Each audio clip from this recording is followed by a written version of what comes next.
ఓకేనా? అందరికీ నమస్కారం. నిన్న జగన్మోహన్ రెడ్డి ప్రెస్ మీట్ చూస్తే అతనికి మతి భ్రమించి మాట్లాడుతున్నట్టు అనిపిస్తుంది.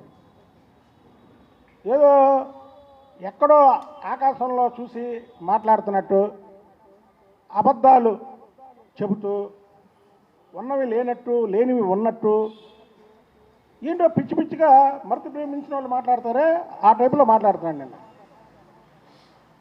హైటెక్ సిటీ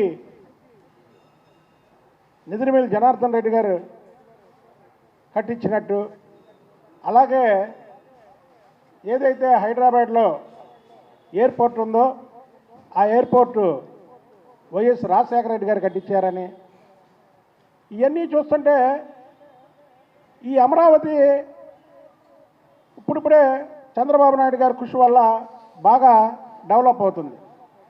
నెక్స్ట్ ప్రెస్ మీట్లో మా తాత రాజారెడ్డి గారు ముఖ్యమంత్రిగా ఉన్నప్పుడు ఈ అమరావతి రూపకల్పన చేశాడని కూడా చెప్పచ్చు జగన్మోహన్ రెడ్డి. అంటే వాళ్ళ తాత ముఖ్యమంత్రి చేయలే, కానీ జగన్మోహన్ రెడ్డి ఉన్నవి లేనట్టు లేనివి ఉన్నట్టు చెప్పడంలో దిట్ట. ఇవన్నీ చూస్తుంటే అబద్ధాల కాలేజీకి జగన్మోహన్ రెడ్డి ప్రిన్సిపల్లా కనబడుతున్నాడు.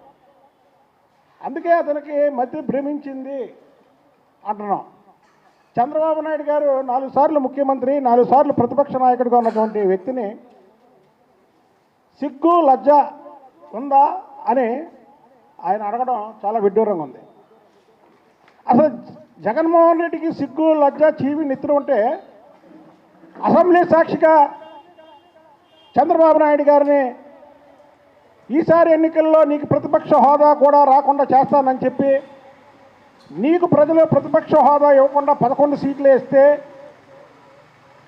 నాకు ప్రతిపక్ష హోదా కావాలంటున్నావు కాబట్టి నువ్వు అన్న మాట నీకే చెల్లిద్ది. లేదు మీడియా ముందుకు వచ్చి ఆ రోజు నువ్వు ఎందుకన్నావు, సిబిఎన్ సార్కి ఎన్ని సీట్లు వస్తే ప్రతిపక్ష హోదా రాదు అని అన్నావు, నువ్వు చెప్పు. ఇవన్నీ కూడా మతి భ్రమించి మాట్లాడుతున్నట్టు జగన్మోహన్ రెడ్డి మాట్లాడుతున్నాడు. ఇవాళ సిబిఎన్ సార్ కానీ లోకేష్ బాబు గారు కానీ ఇద్దరు ఇతర దేశాలకు వెళ్ళి పెట్టుబడులు తీసుకురావడానికి అహర్నిశలు కష్టపడుతుంటే